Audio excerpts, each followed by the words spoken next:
Bienvenidos todos. Mi nombre es Santiago Tognetti, soy licenciado en Psicología, profesor en Psicología, magíster en Dirección de Programas y Proyectos y hoy voy a estar dándoles una clase asincrónica de Introducción a la Metodología de Proyectos para el Instituto Universitario Sofía en América Latina y el Caribe. Vamos a ver primeramente qué es un proyecto, qué lo compone, qué es lo que lo caracteriza y cuáles son las distintas frameworks, las distintas formas de pensar la estructura lógica para llevar adelante un proyecto. Vamos allá. Entonces, primeramente, vale la pregunta. Quizás todos tengamos alguna idea de qué es un proyecto, pero acá tenemos una pequeña definición que me parece interesante. Un proyecto es un esfuerzo temporal que se lleva a cabo para crear un producto, servicio o resultado único. Acá en esta definición vemos varios de los aspectos centrales. Primero, un proyecto empieza y termina, es decir, hay un trabajo que se representa en este esfuerzo y es temporal. Entonces el proyecto empieza en un momento y termina.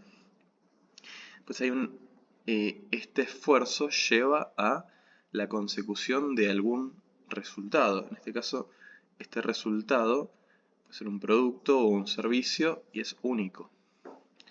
Y algo que no aparece en la definición, pero vamos a ver, que hace parte del triángulo que podemos pensar a la hora de entender que es un proyecto, es que tiene un costo, pero lo hemos representado en el esfuerzo. Eso nos lleva a la imagen que tenemos a la izquierda, donde vemos lo que se ya conoce como la triple restricción en un proyecto. Triple restricción habla de las tres variables que son interdependientes a la hora de realizar un proyecto.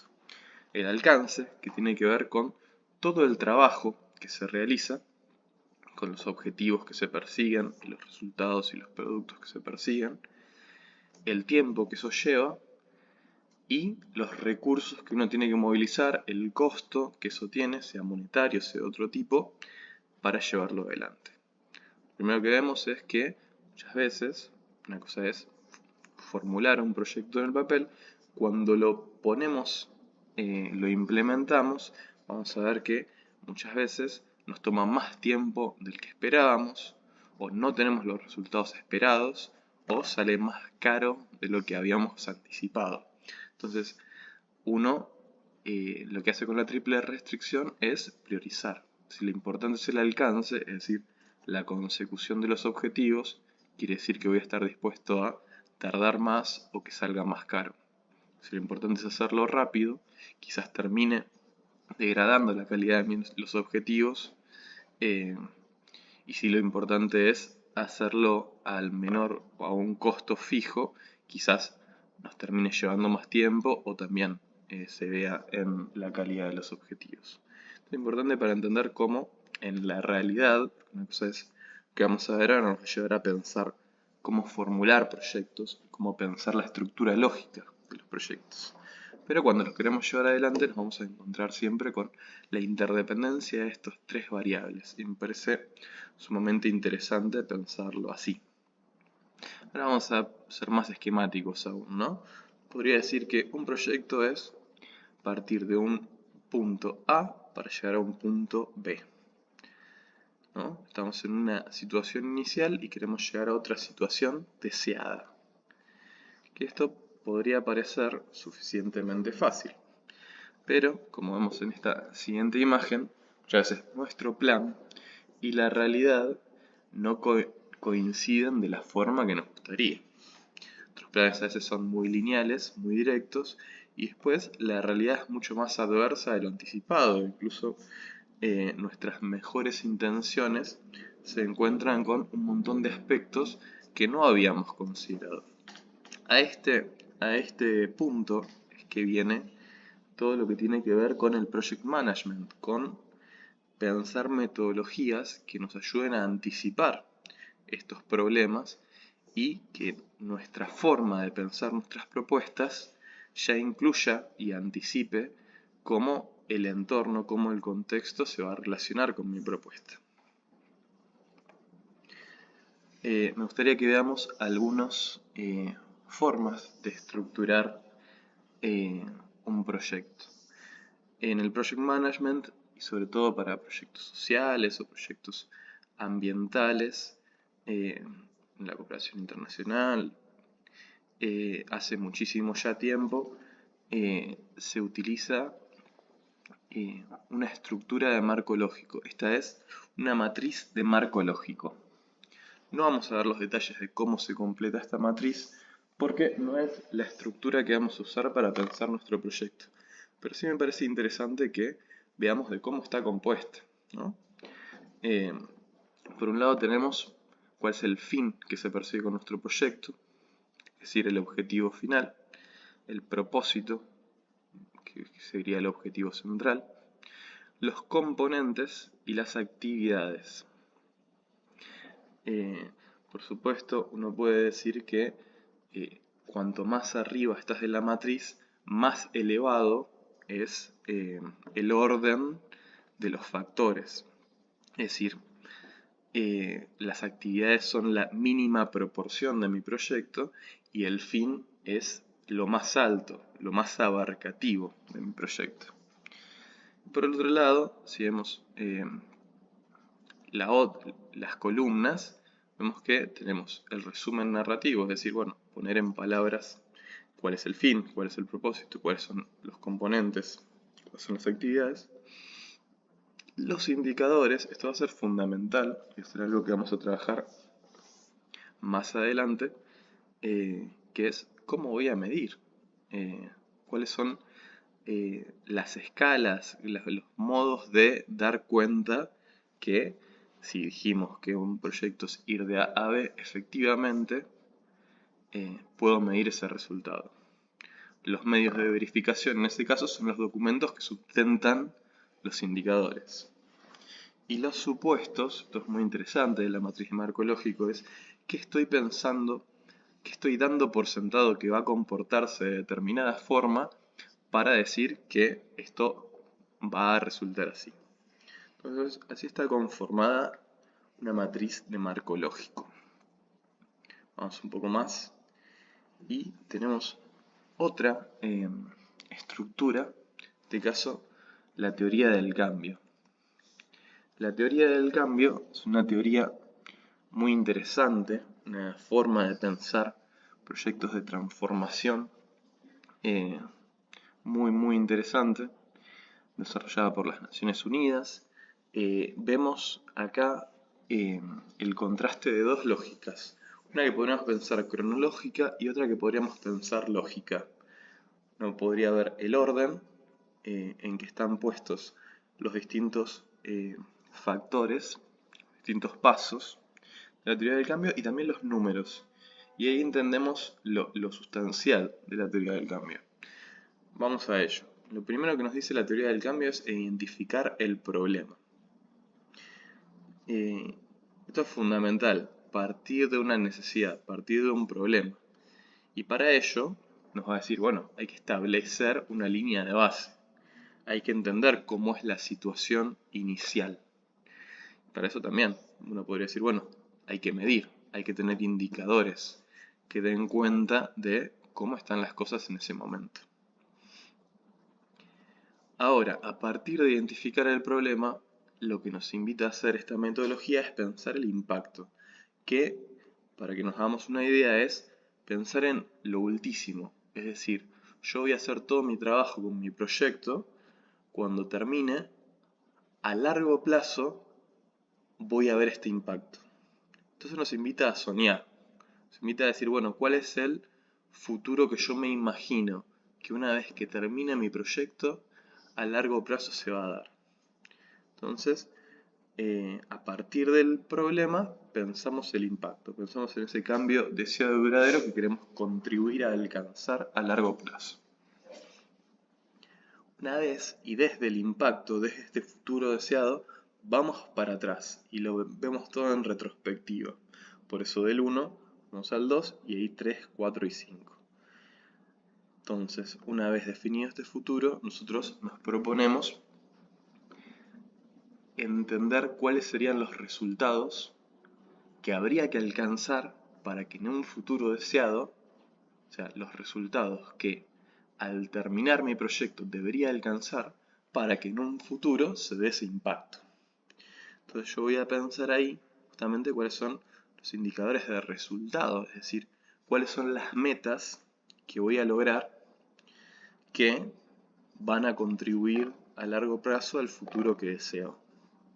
Entonces ven cómo está jerarquizado a función de los resultados en función del impacto. Vamos para atrás y vemos los productos o servicios, que sería lo que yo voy a hacer. También entraría en esto insumos y actividades, pero es una cuestión de magnitudes. Productos y servicios son como las cajas donde adentro va a haber actividades e insumos. Entonces, para lograr esos resultados, la pregunta es, bueno, ¿qué producto o qué servicio tengo que ofrecer para lograr esos resultados? Y si vamos en retrospectiva, llegamos a insumos y actividades, es decir, para brindar ese servicio, para lograr ese producto, qué insumos, es decir, qué recursos y qué actividades tengo que desarrollar. Esto es fundamental y va en contra de cierto sentido común que hay en, por ejemplo, lógicas más burocráticas, que se centran en qué voy a hacer, no en el impacto y los resultados, sino en las actividades. Hay un problema mejor o peor identificado y enseguida pensamos, bueno, ¿qué vamos a hacer para este problema? Y entonces basamos nuestras proyecciones en las actividades. Esta metodología justamente nos invita a pensar desde partir de un diagnóstico en el impacto y a partir del impacto resultados y a partir de los resultados, bueno, ¿qué es lo que voy a tener que generar? ¿Y cómo lo voy a generar? ¿Con qué actividades y con qué insumos? Entonces, esta lógica, la teoría del cambio, es muy buena y me parecía muy importante que la veamos para que entendamos el mindset, es decir, cómo estructurar nuestra mente a la hora de pensar un proyecto. Porque si nosotros ya tenemos en claro qué queremos hacer y no pensamos en los resultados, no pensamos en el impacto, nos estamos desviando, porque quizás hay mejores soluciones que las nuestras para lograr lo que sea que persigamos. Entonces, partir del problema e identificar el impacto nos ayuda a no caer en, si se quiere, caprichos que nos lleven a hacer cosas que quizás no son las que van a dar las soluciones que creemos que deben dar. Vamos a avanzar un poco más. Design Thinking. Esta metodología que sale del diseño industrial, el diseño gráfico, es una metodología en la que nos vamos a apoyar también. Van a ver que nos vamos a apoyar de diversas metodologías para pensar nuestros proyectos. Y esta es muy interesante porque su foco es la empatía. Es si vemos, es la primera de las fases del Design Thinking. ¿Por qué la empatía? Porque busca entender el proyecto desde sus beneficiarios o desde sus clientes si sería un negocio. Entonces, hay una búsqueda activa de no centrarse en las propias ideas, sino de explorar la perspectiva que tienen los beneficiarios o los clientes, futuros clientes, sobre un tema determinado en el que estoy interesado en explorar. Entonces, el motor es la perspectiva del otro y no mi propia perspectiva. Algo que, si pensamos en el diagnóstico, cuando hablamos de identificar el problema, es fundamental, digamos, ¿no? Hacer un diagnóstico participativo, basarse en datos, es fundamental. pero acá nos suma algo más, que es partir de la perspectiva del otro. Vamos a ver una herramienta justamente para entender cómo podemos explorar estas perspectivas. Una vez que se analiza el punto de vista del otro, esta metodología nos ayuda a definir un punto de partida. Es decir, cuál es el problema al que vamos a ir al encuentro o cuál es la necesidad que queremos cubrir. Fíjense que a diferencia de la teoría del cambio, acá el centro está en la persona. Y a partir de la persona es que detectamos las necesidades. Una vez definidas las necesidades, es decir, se sintetiza la información, pasamos a una fase también muy interesante de esta metodología, que es la ideación. El Design Thinking lo que propone es pensar diversidad de respuestas a mi problema o a mi necesidad. Es decir, no voy a buscar rápidamente la mejor solución, sino buscar diversidad de soluciones a mi necesidad. Y así vamos a ir al encuentro de esa necesidad justamente. Vamos a aprovechar también la fase de ideación a lo largo de este curso porque nos brinda herramientas muy interesantes para pensar fuera de la caja, pensar creativamente, pensar propuestas innovativas. Y después continúa la lógica en prototipar y testear. Es decir, vamos a ver que quizás hayan escuchado hablar de metodologías ágiles, que hay una diferencia, ¿no?, en cómo se piensan los proyectos desde las metodologías tradicionales y las metodologías ágiles. Lo de prototipar y testear va al encuentro de esa diferencia. Es decir, una vez ideado, una vez que me quedo con una, dos, quizás tres ideas de cómo llegar adelante, hay una fase de ponerlas a prueba. Ponerlas a prueba en modo piloto, para entender en el contexto infinitamente más complejo de la idea que yo me pude hacer, cómo responde esa idea. Entonces, una vez prototipado, lo testeo en la realidad. O sea, me quedo con tres ideas, las desarrollo a un nivel que pueda ser llevado a la práctica y las testeo en la realidad. Y eso retroalimenta todo, porque después vuelvo a poner a la persona en el centro, veo si responde a esas necesidades y en base a eso realizo modificaciones. Quizás en la fase de ideación vuelvo a prototipar y así sucesivamente. Entonces, esta metodología es sumamente interesante también como para poder pensar cosas de forma diferente y también poder hacer cambios en base a cuáles van siendo los resultados de mis acciones, cosa que también es sumamente desafiante. Sigamos un poco más. Llegamos al modelo Canvas y en este caso el modelo Canvas B. Hay muchos lienzos de Canvas. Business Model Canvas B sería este lienzo en particular y me parecía que era un buen marco de referencia para que nosotros podamos pensar nuestras propuestas y nuestros proyectos en el contexto de nuestro diplomado, nuestra oferta académica. ¿Por qué? Porque el modelo Canvas B está pensado para proyectos con impacto social y ambiental.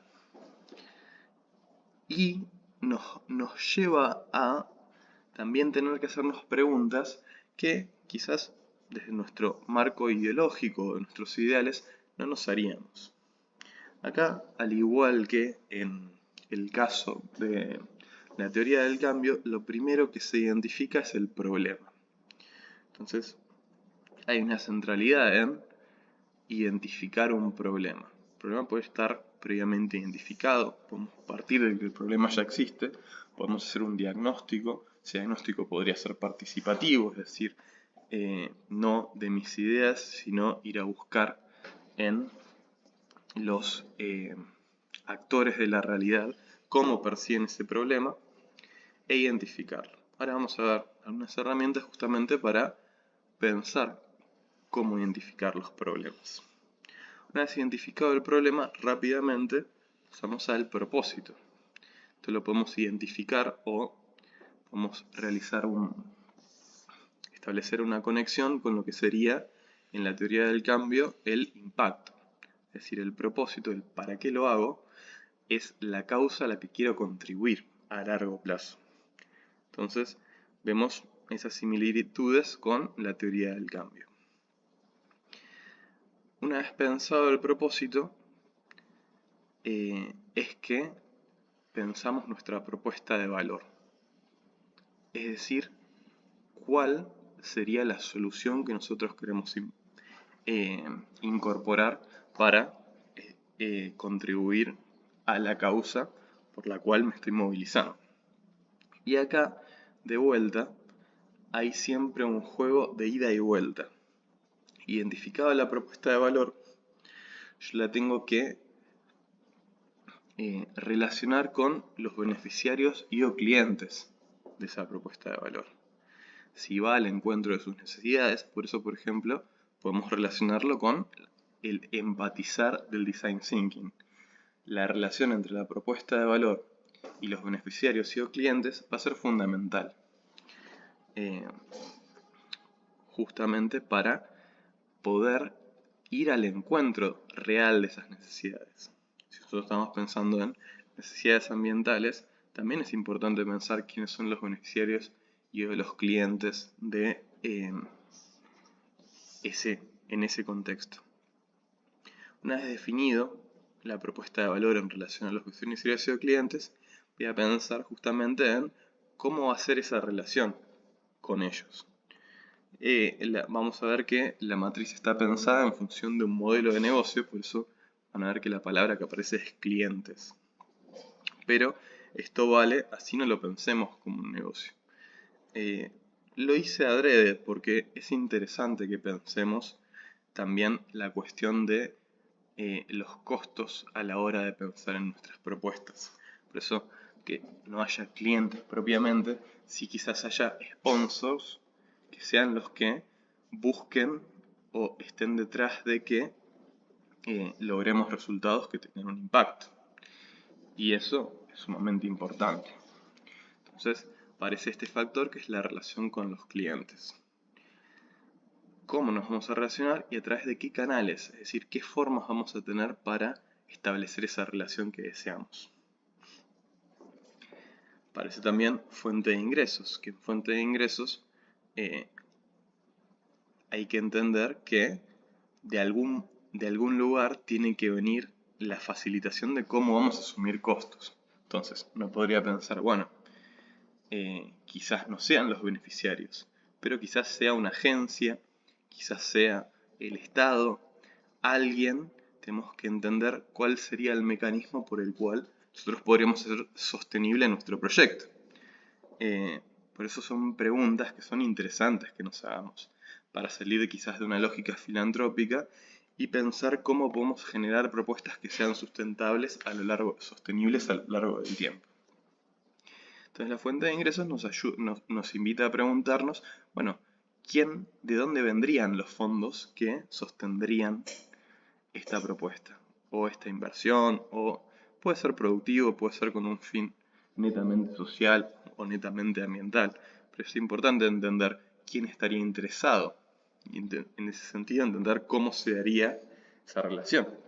No podría ser una campaña en redes sociales y decir, bueno, la fuente de ingresos va a venir de las campañas que anualmente vamos a realizar a lo largo del tiempo. Muy bien, me había quedado pendiente el punto de indicadores de impacto. Indicadores de impacto es lo que podemos ver cuando en la teoría del cambio hablábamos de resultados, es decir, tenemos que medir cuál es la diferencia que estamos estableciendo. Sobre todo porque justamente el modelo Canvas-B no se propone generar dinero, sino demostrar cambios en la sociedad y en el ambiente. Entonces es importante entender cómo vamos a medir esos cambios. Eso es lo que vamos a trabajar cuando trabajemos indicadores, o sea, de impacto, de resultado, y es fundamental. Es fundamental sobre todo para poder comunicarle a otros que lo que estamos haciendo, más allá de parecer lindo, genera cambios reales en el ambiente. Vamos al lado izquierdo y tenemos, por un lado, los recursos clave, que son todo lo que vamos a necesitar, sea tecnología, sean personas, para llevar adelante las actividades que después vamos a realizar. Tenemos las actividades que vamos a realizar justamente. Acá es algo que nosotros también veíamos en teoría del cambio con insumos y actividades, ¿verdad? Acá también los recursos, vamos a definirlos y en función de los recursos que necesitamos, vamos a pensar cuáles son las actividades. Y aparece otro punto que es fundamental, que son las alianzas. Y esto es fundamental porque es el punto en el que nosotros tenemos que hacernos preguntas respecto a, en primera medida, que no estamos solos, es decir, que hay otros con los que nos relacionamos. Nosotros nos vamos a introducir en un territorio. En ese territorio hay otros actores. Entonces, entender cómo mi propuesta se relaciona con otros actores, cómo puedo establecer justamente alianzas con esos actores para llevar adelante, qué alianzas son necesarias, qué alianzas podrían ser beneficiosas, aunque no fueran del todo necesarias. Después puede haber actores que no estén de acuerdo con los cambios que yo quiero introducir. Entonces también es cómo vamos a gestionar esa diferencia, cómo vamos a gestionar con actores que no están de acuerdo con sus propuestas. Entonces, entender las alianzas tiene que entender nuestra propuesta insertada en un contexto. Y ese contexto justamente nos va a ayudar a que nuestra propuesta pueda ser viable. Porque si nosotros no establecemos una relación con los actores que dé saldo positivo, es decir, que esté apoyada por los actores del territorio, nuestra propuesta, por más viable que pueda ser técnicamente, termina siendo completamente detenida. Así que un punto fundamental ahí va a ser pensar en los socios y las alianzas a establecer para poder llevar adelante mi proyecto. Y por último, pensar en los costos. Esto va también en relación a la fuente de ingresos, digamos, ¿no? Si nosotros, una vez pensado todo nuestro proyecto, tenemos una estructura de costos y la fuente de ingresos no alcanza, hay que pensar más fuentes de ingresos. En sí, este lienzo es completamente dinámico. Sí, uno podría decir que, una vez identificado el problema, el propósito, la propuesta de valor empieza a jugar con todo lo demás. ¿Sí? La propuesta de valor no es lo más importante en este sentido. Porque lo más importante acá tiene que ver con las necesidades. Y las necesidades también las vamos a relacionar con los beneficiarios y los clientes. Entonces todo en este lienzo puede irse modificando. Pero la ganancia o lo potente de este lienzo justamente es en una sola imagen poder visualizar nuestro proyecto. Pues vamos a, por supuesto, realizar un documento que justifique cada uno de estos puntos, en base a un análisis, en base a datos, en base a alguna justificación narrativa. Pero este lienzo en sí mismo nos puede ayudar a jugar con cuestiones fundamentales, como para entender la lógica que hay detrás de lo que estamos pensando y si responde a las necesidades o, por otro lado, sentimos o entendemos que no, que hay algo que nos cierra, ya sea por la relación con los clientes, ya sea por la estructura de costos, ya sea por las alianzas que hay que generar. Entonces esto nos ayuda a visualizar cuestiones que son fundamentales tener en cuenta a la hora de llevar adelante un proyecto. Y en este caso formularlo, digamos, ¿no? Estructura lógica que nos permita pensar nuestra propuesta y entender qué factores intervienen de forma determinante y cómo podemos pensar una propuesta que vaya al encuentro de la interrelación entre todos estos factores. Ahora, una vez visto entonces distintas metodologías, distintos lienzos, distintas formas de estructurar la lógica detrás de cómo pensar un proyecto, vamos a ver algunas herramientas para algunos de los puntos principales que acabamos de ver. Nosotros vamos a partir justamente de la identificación del problema. Ese va a ser nuestro punto 1. Esto ya quizás nos choque desde el minuto 0, porque quizás nosotros ya sepamos lo que queremos hacer. Bueno, vamos a hacer un trabajo de olvidarnos qué queremos hacer, porque ahí estaríamos en la lógica de, bueno, yo sé lo que quiero hacer e intuitivamente sé que esto podría dar resultado. Nos vamos a separar de eso y vamos a pensar cuál es el problema, cuál es la necesidad concreta.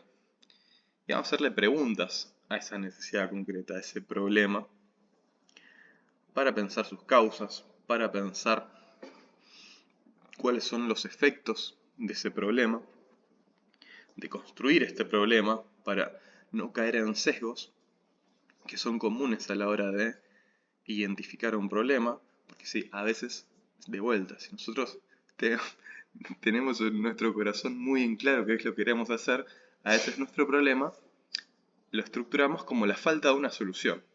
Entonces, el problema, yo sé que quiero hacer un hospital, porque sé que un hospital es buenísimo para la sociedad, entonces el problema pasa a ser la falta de hospitales en un determinado lugar. Y no un problema de la falta de salud en una determinada comunidad, sino la falta de hospitales. Por supuesto, un hospital es una muy buena solución para ir al encuentro de una falta de salud, de cobertura de salud en una comunidad. Pero quizás, por determinadas circunstancias, no sea la mejor ni sea la única. Entonces, acá, y por eso, es que partimos de la identificación del problema. Vamos un poquito más adelante. Una forma clásica para pensar nuestro problema deriva de una metodología muy simple, pero no por eso menos efectiva, que se llama el árbol de problemas. Entonces, lo que vamos a hacer, definido un territorio, definido una locación o definida una temática, pensar los problemas que hay en ese, respecto a esa temática o respecto a esa locación, respecto a ese territorio.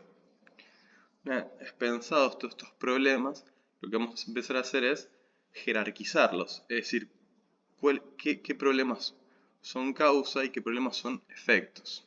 Entonces vamos a identificar cuál es nuestro problema central, que en el árbol lo vamos a identificar como el tronco.